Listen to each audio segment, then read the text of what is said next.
Libre à vous. L'émission pour comprendre et agir avec l'April, l'association de promotion et de défense du logiciel libre.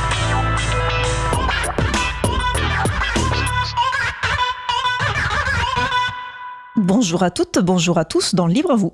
C'est le moment que vous avez choisi pour vous offrir 1h30 d'informations et d'échanges sous les libertés informatiques et également de la musique libre. Nouveau rendez-vous dans Libre à vous ce mardi au Café Libre pour débattre autour de l'actualité du logiciel libre et des libertés informatiques. Ce sera le sujet principal de l'émission du jour, avec également au programme la chronique Madada de Xavier Berne sur les fiches de paye d'Emmanuel Macron et dit audio kilo en trop, le thème de la chronique Les humeurs de G d'aujourd'hui. Soyez les bienvenus pour cette nouvelle édition de Libre à vous, l'émission qui vous raconte les libertés informatiques proposée par l'April, l'association de promotion et de défense du logiciel libre. Je suis Isabella Vanni, coordinatrice vie associative responsable projet à l'April. Le site web de l'émission est libreavou.org. Vous pouvez y trouver une page consacrée à l'émission du jour avec tous les liens et références utiles et également les moyens de nous contacter. N'hésitez pas à nous faire 2 retours ou nous poser toutes questions. Nous sommes mardi 18 juin 2024, nous diffusons en direct, mais vous écoutez peut-être une rediffusion ou un podcast. À la réalisation de l'émission aujourd'hui, Élise. Bonjour Élise. Bonjour tout le monde. Nous vous souhaitons une excellente écoute. Cause commune, la voix des possibles, 93.1 FM et en DAB+, en Ile-de-France. Partout dans le monde sur causecommune.fm et sur l'appli Cause Commune. Pour participer à notre conversation, 09 72 51 55 46 et aussi sur causecommune.fm, bouton de chat, salon libre à vous. Pour commencer aujourd'hui, nous allons retrouver Xavier Berne, délégué général de la plateforme associative Madada, pour sa chronique sur le droit d'accès aux documents administratifs. Bonjour Xavier, de quoi vas-tu nous parler aujourd'hui ?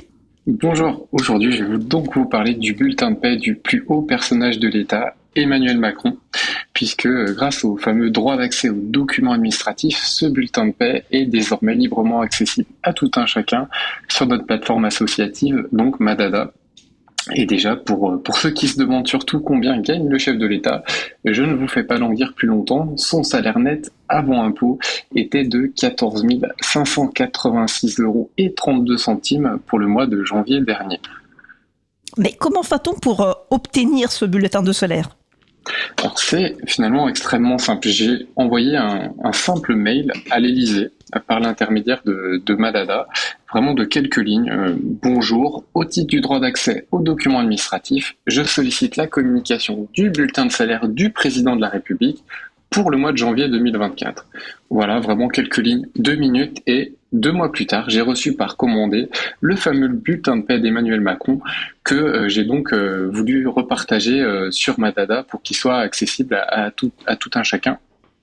Et voilà, c'est vraiment un exemple type de ce que permet le droit à la transparence en France. C'est vrai que c'est un petit peu jargonneux, mais normalement il faut parler de droit d'accès aux documents administratifs, et c'est exactement ça ici. Ce droit, il porte sur des documents et non pas en fait sur des informations directement. Autrement dit, si j'avais demandé à l'Élysée combien gagnait Emmanuel Macron, ils n'avaient aucune obligation de me répondre. Là, il a donc fallu un petit peu que je contourne, si l'objectif était de savoir combien il gagnait, tout ça en demandant un document, donc en l'occurrence le bulletin de salaire, pour obtenir donc l'information. Et cet exemple est aussi très illustratif de ce que permet le droit d'accès, parce que ce document, finalement, c'est un premier pas. Quand on a ce bulletin de salaire entre les mains, alors on peut voir effectivement le salaire total, mais on voit aussi le détail, et par exemple l'indemnité de fonction du président, ou même son indemnité de résidence. Et surtout, en fait, on voit aussi le montant du traitement de base. Et c'est là que c'est intéressant, parce que le décret qui encadre la rémunération du chef de l'État précise bien que cette rémunération, elle est plafonnée. Elle ne peut pas dépasser un certain montant qui est calculé grosso modo en fait à partir d'une moyenne des rémunérations des plus hauts fonctionnaires. Et qu'est-ce que ça signifie tout ça ? En fait que à partir de ce document, on imagine qu'il y a très probablement d'autres documents administratifs derrière. Et par exemple, j'imagine un tableur qui a permis de calculer en fait cette fameuse moyenne des salaires de hauts fonctionnaires. Et là, on a un tout autre enjeu en fait, qui serait de faire une nouvelle demande de documents sur ce fameux tableur pour s'assurer que la rémunération du président est bien conforme au texte, puisqu'en l'état, on peut encore avoir un doute. Et Xavier, c'est donc possible d'obtenir le bulletin de salaire de n'importe quel fonctionnaire ? Alors a priori oui, parce que tout document produit ou reçu dans le cadre d'une mission de service public, même éventuellement par une entreprise, est un document administratif. Et la CADA, la fameuse commission d'accès aux documents administratifs, s'est plusieurs fois prononcée sur ce sujet et a confirmé que les bulletins de paie des agents publics étaient a priori communicables au même titre que de nombreux autres documents en fait, qui retracent l'utilisation d'argent public. Alors certains vont peut-être voir un côté un peu voyeuriste à ce genre d'utilisation du droit d'accès, mais il faut aussi voir et surtout voir les finalités qui sont a priori les plus pertinentes et par exemple vérifier que les rémunérations, je sais pas, des ministres par exemple, sont bien conformes au texte. Et on pourrait aussi imaginer si demain on demandait en masse, je sais pas, à l'échelle de la France, les bulletins de paie de tous les et toutes les secrétaires de mairie de vérifier est-ce qu'il n'y a pas des écarts de rémunération selon qu'on est un secrétaire homme ou femme, est-ce qu'il n'y a pas des écarts de rémunération dans une zone rurale plutôt que dans une zone urbaine, etc., etc. Il y a aussi quelque chose qui est important, j'ai pas encore trop insisté dessus, mais au nom de la protection de certains secrets légaux, et notamment le secret de la vie privée, l'administration peut et doit même occulter certaines informations qui concernent les agents concernés. Par exemple, vous pourrez pas savoir l'adresse de la personne, ou même sa date de naissance, et l'administration doit également enlever tous les éléments qui permettraient de révéler une appréciation portée sur l'agent. Par exemple, je sais pas, des primes de rendement. Et voilà, je vous dis tout ça aussi parce que l'objet de cette chronique est aussi d'aider les gens à faire des demandes d'accès. Et donc, si vous avez envie et besoin d'obtenir des bulletins de paie d'agents publics, je vous invite donc à faire en fait une demande ciblée sur un poste plutôt qu'une personne en particulier. Par exemple, de demander le bulletin de paie du ministre de l'économie ou du directeur général des services de telle collectivité plutôt que de demander nommément à une personne précise. Et très concrètement, je l'ai un peu expliqué en début de chronique, mais c'est vraiment simple. Il suffit d'envoyer une demande écrite précisant qu'au titre du droit d'accès aux documents administratifs, vous souhaitez obtenir la communication de tel bulletin de salaire et que c'est là important de préciser la période. Par exemple, dire vous voulez un mois en particulier, janvier 2024. Et enfin, pour vous simplifier la vie et pour que d'autres internautes profitent également des bulletins que vous pourriez obtenir, je vous invite bien entendu à utiliser notre plateforme associative Madada sur madada.fr. Plateforme associative, il faut le rappeler, qui propose d'ailleurs des tutoriels et des modèles de demande pour faciliter vos démarches. Donc il faut s'armer peut-être un peu de patience. Il t'a pris 2 minutes pour faire la demande de 2 mois pour recevoir le bulletin, mais c'est arrivé. Merci Xavier. Je ne sais pas s'il y aura une autre chronique sur l'accès aux documents administratifs en cette saison. Nous avons prévu 2 épisodes uniquement en juillet et nous n'avons pas encore planifié les chroniques. Je te souhaite donc une belle journée, mais aussi un bel été au cas où. Merci à vous aussi. Nous allons maintenant faire une pause musicale.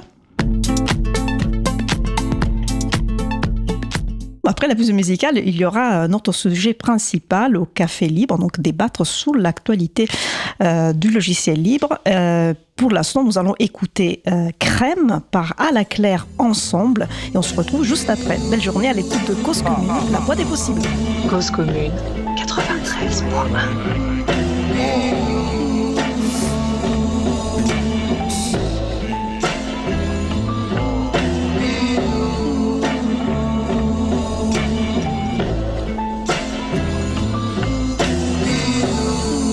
Yo, ayo, j'en pantoufle, pantoute, roule le no-put.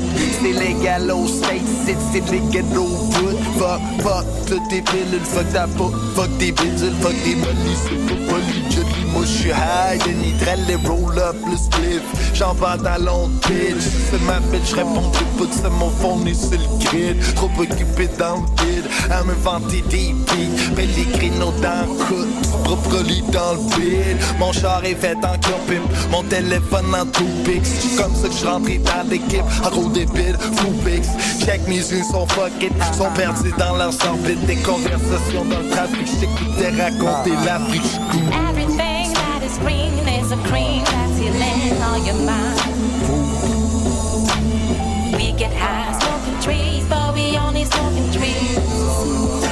And please give me the Roll up the spliff, roll up the spliff, roll up the spliff, she can roll up the spliff, roll up the spliff, roll up the spliff, roll up the spliff, roll up the spliff. Yo, tu sors jamais du moule, là. Ça pousse sur le patio doux, là. C'est pour ça que c'est pas cool à faire pousser ça l'air dans aucune doule. Sylvain Raper, Tug down chase le paper. Le couche pousse d'un valley là-bas, on exporte ça jusqu'au Denver. Remplir un primo, j'trouve ça moins deep qu'un alcoolique. Conduit à 2 plus de taf, sans que de même. Ask about it, si tu me croises en blazer. C'est que j'trouve la vie plaisante, des journées où j'me sens bien. Tu veux jamais me voir, tout ton paper. Everything that is green is a cream that's healing all your mind. We get high smoking trees, but we only smoking trees. And please give me the seed. Roll up the spliff, roll up the spliff, roll up the spliff, she can roll up the spliff, roll up the spliff, roll up the spliff, roll up the spliff, roll up the spliff. Everything that is green is a cream that's healing all your mind. We get high smoking trees, but we only smoking trees. And please give me the seed. Everything that is green is a cream that's healing all your mind. We get high smoking trees, but we only smoking trees. And please give me the seed.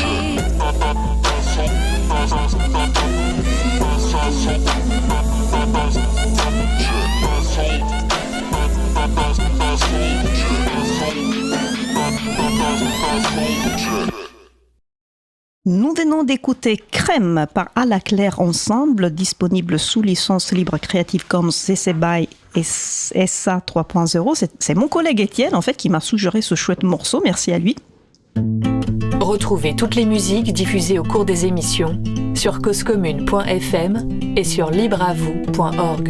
Libre à vous, libre à vous, libre à vous. L'émission de l'April sur les libertés informatiques. Chaque mardi de 15h30 à 17h sur Radio Cause Commune, puis en podcast. Passons maintenant au sujet suivant.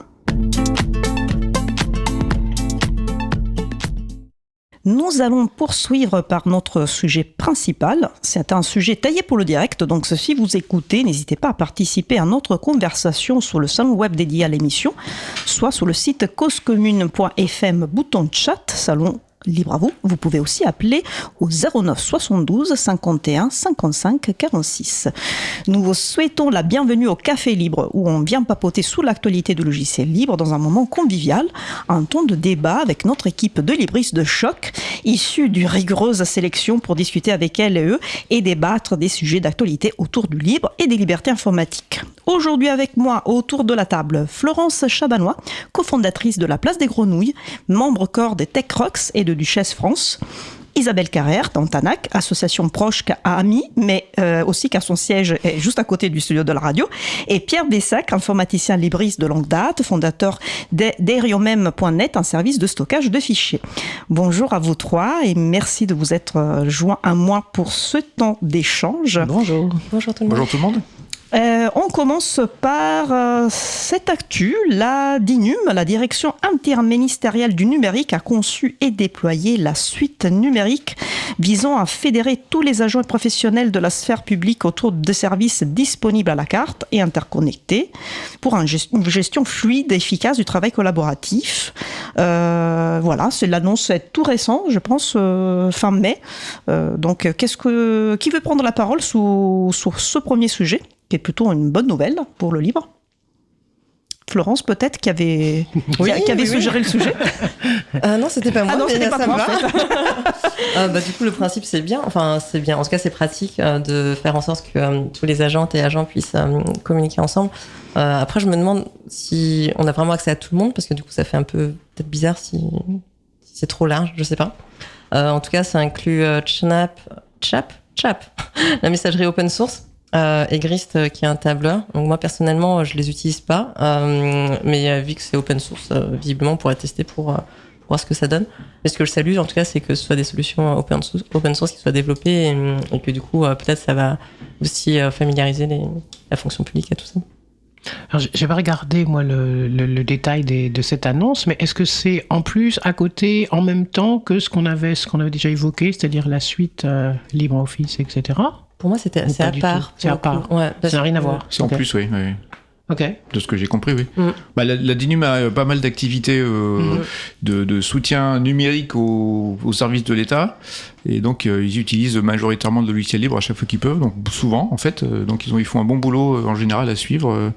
Concernant Chap, effectivement, on peut pas... Enfin, c'est une application qui est réservée aux agents de l'État, donc on peut pas, n'importe qui peut pas nous, on s'ouvrir peut pas la tester. C'est dédié vraiment. Ouais, il faut avoir une adresse, il faut montrer patte blanche en tant qu'agent de l'État, fonctionnaire, etc. En donc activité. ça permet... a priori, oui, Ouais. je pense. Hein, oui, Après, quand tu t'en vas, tchac. A priori, je sais pas comment ça marche, mais enfin, j'ai discuté avec eux lors des JDLL. Parce Les journées du logiciel libre qui ont eu lieu le 25-26 mai à Lyon. C'est un rendez-vous incontournable, libriste incontournable. Et donc, en fait, ils ont des petits groupes de discussion dans Chap qui permet une sorte d'annuaire, en fait, des services qui permet de se connecter, enfin, d'avoir plus facilement des contacts avec d'autres administrations. C'est une boucle par thématique ou par géographique? Alors, ça peut être des boucles, ça peut être un annuaire aussi, où tu peux retrouver quelqu'un qui travaille à l'autre bout de la France. Il y a un peu tout, en fait, de ce que j'ai compris. Hein. Après, n'ayant pas assez, je peux pas trop en savoir plus. Vous n'avez pas trouvé à l'April un libriste quelque part qui vous donne des infos? Il y a sûrement des libristes qui y ont accès. Bah voilà. Bon, alors, et auditeurs, si quelqu'un là est des fonctionnaires et a accès, donnez-nous des informations sur ce sujet et comment ça se passe, comment elle est. Je pense qu'il y a moyen. Trop savoir. Bon, il y J'ai a un moyen. pote qui travaille sur Grist. Mais en fait, pour moi, comme c'était open source, je me disais qu'il y avait quand même moyen, tu vois, d'avoir une instance et déployer. Ah oui, tu peux, mais ça va être séparé. Enfin, Chap, je sais pas quel est le statut de Chap, c'est un dérivé d'un truc open source. Je sais pas si Chap lui-même. Quelque chose, sur un. Mais tu peux, effectivement, dans la plupart des cas, tu peux créer tes propres instances avec ton groupe, en fait. Voilà. C'est son petit WhatsApp privé, quoi. Et, son petit quoi? Pardon, c'est son petit Mattermost. Je sais pas. Signal. On peut peut-être rappeler ce que c'est Mattermost et Signal pour les personnes qui ne connaîtraient pas. Ouais. Parce que vous les avez cités, donc je suis obligée de demander. Je t'en prie. T'es obligé. Moi, je sens que je vais encore faire une blague. Mattermost, c'est un outil, c'est open source, pour moi, il me semble. Oui. Qui est un espèce de chat. Donc une plateforme où les gens discutent. Une messagerie. Une messagerie instantanée. Messagerie instantanée. Ah, ben voilà, après, c'est tous ces termes. Mais du coup, moi, c'est ça que, pardon, du coup, je fais une petite parenthèse, mais moi, c'est ça que je trouve ça compliqué, qu'on habitue les personnes à parler des choses par un nom qu'on a inventé et non pas par la chose. Tu sais, c'est les gens, moi, je vois à Antanac, les gens, du coup, ils disent Excel. En fait, ils veulent dire tableur. C'est l'exemple typique. Mais on leur a mis Excel dans la tête depuis je sais pas combien de temps, et du coup, ils sont incapables de dire tableur. C'est pas qu'ils veulent pas se mettre maintenant à utiliser un tableur libre et qu'ils acceptent pas Calc quand on leur met dans les pattes et ils sont très contents. C'est pas la question, c'est que du coup, là, je trouve que c'est la même chose. Pourquoi messagerie instantanée? Toi, tu dis, ça te fait penser à les mails, c'est ça? Mais en fait, messagerie, ça veut dire on se parle, quoi. Oui. Donc, je sais pas, trouvons d'autres mots génériques, en quelque sorte, parce que plutôt que de... Des salons où on peut aller discuter avec les membres d'une même équipe. Ouais, salon. Après, salon, ça a été mis avec les trucs avec la vidéo. Les salons, ça a été utilisé pour ça, surtout, non? Aussi. C'est-à-dire, c'est une adresse que tu donnes avec Medjitsi, par exemple, où tu vas te connecter, puis là, tu vois les gens et tu leur parles. Ouais. Mais dans Mattermost, de ce que j'ai cru voir, il y a des... Parce qu'on l'utilise dans les partis politiques aussi. Hein. Il y a des salons, effectivement, des sortes de groupes de discussion, en fait, des forums, enfin, thématiques, et puis il y a la partie messagerie directe privée. Oui. Effectivement, oui. Et Signal, c'est une autre messagerie instantanée, mais je crois que c'est libre seulement en partie. Alors, c'est libre, je pense. Pour moi, c'est pas libre. C'est pas libre du tout. Je peux me tromper, mais pas complètement. Pas complètement. Voilà, en partie. Pas complètement. Et surtout, le gros truc, c'est que Signal oblige tous les utilisateuristes à avoir un smartphone pour l'installer. C'est-à-dire que si tu veux installer la version sur un ordinateur, ce que j'ai tenté de faire un moult fois, tu peux pas si t'as pas de smartphone. Alors donc ça pour moi c'est pas libre, quoi. Tu vois, vraiment il y a un truc dans lequel, dès que pour moi il y a la question du libre tel que voilà l'April en parle, mais il y a aussi la question de les libertés que j'ai envie de garder moi, et si je ne veux pas avoir un smartphone, pourquoi faudrait-il, pour utiliser tel système, tel appareil, telle plateforme, tel machin, pourquoi je dois, quoi. Je voulais rebondir sur la remarque que tu as faite à propos du fait que c'est bien de rappeler la fonction en fait qui le logiciel nous permet d'avoir. C'est très intéressant et ça me rappelle aussi un débat par rapport au CV quand les gens disaient mais oui mais moi j'aimais j'aimais en fait sous les CV que j'ai utilisé par exemple Excel. En fait si tu sais utiliser Excel, tu utiliser un tableur, et il te prendra peut-être un peu de temps d'acclimatation, mais au bout de quelques jours tu sauras utiliser n'importe quel tableur, donc aussi les tableurs sur logiciel libre. Donc c'est une très bonne remarque de souligner en fait la fonction qui permet d'avoir un logiciel plutôt qu'un autre. Est-ce que vous souhaitez dire autre chose sur ce sujet de la suite numérique? Et alors cette suite numérique, du coup, elle va être installée partout pour la totalité des fonctionnaires sur l'ensemble du territoire, y compris outre-mer, etc. Alors, d'après l'annonce, et tous les agents publics seront équipés de la suite numérique. Voilà, mais j'ai trouvé que c'était pas clair. Le seront, c'est quand, c'est maintenant, tout le monde en même temps, c'est plus tard, il y a des étapes, c'est pas décrit ça quelque part. Non. Et voilà, on va accompagner, on va vérifier si vraiment les personnes l'utilisent. Bien évidemment, c'est quelque chose à suivre. Hein. Là, c'est juste lancé pour l'instant. Après, il faut voir si ça marche, si ça fonctionne. On ne sait pas comment ça va commencer. Souvent, c'est des plateformes en ligne d'utilisation facultative, donc ça prend ou ça prend pas suivant. Mais c'est un usage qu'on permet. C'est facultatif. De ce que j'ai compris, oui. Hein, c'est pas dorénavant et désormais, la communication passera de manière privilégiée par tel endroit. Florence, qu'il y avait une incitation. Parce que pour moi, Chap, c'est quand même déjà... il y a déjà eu le message du gouvernement qui disait on veut inciter à avoir une messagerie unique parce que fatalement, si on n'a pas tout le monde dessus, on peut pas vraiment parler avec tout le monde. Enfin, ça marche pas, quoi, sur la fonctionnalité. Et par contre, la grande différence avec ce lancement de suite numérique, c'était la partie SSO où du coup, c'est une connexion centralisée et où tout le monde, et le côté annuaire aussi centralisé, qui fait que là, on passe un peu au-delà des frontières des départements de chaque filiale du gouvernement. Bref, on peut atteindre n'importe quel agent ou agent. Et je pense que c'est ça le vrai... La seule chose intéressante, moi, que je voyais là-dessus, tu as raison de le soulever, c'est-à-dire c'était à la fois tous les services, mais aussi tous les grades. C'est-à-dire qu'on pouvait aller interpeller quelqu'un là-haut, même si on était un agent territorial dans un coin quelque part. Et donc ça, si c'est vrai, ma foi, ça peut être intéressant. Peut-être expliquer ce qu'est le SSO dans l'affaire? Oui, Single Sign-On. Après, j'ai essayé de me rattraper en disant la connexion centralisée. On a un compte et on n'a pas besoin de créer un compte pour les Single Sign-On. Sign-on. Oui, tu as ton compte, tu crées ton compte, et puis une fois que tu as ton compte créé, tu peux te connecter sur tous les morceaux, toutes les applications, elles sont toutes reliées au même compte, et tu n'as pas besoin de créer un compte par application, donc c'est beaucoup plus simple.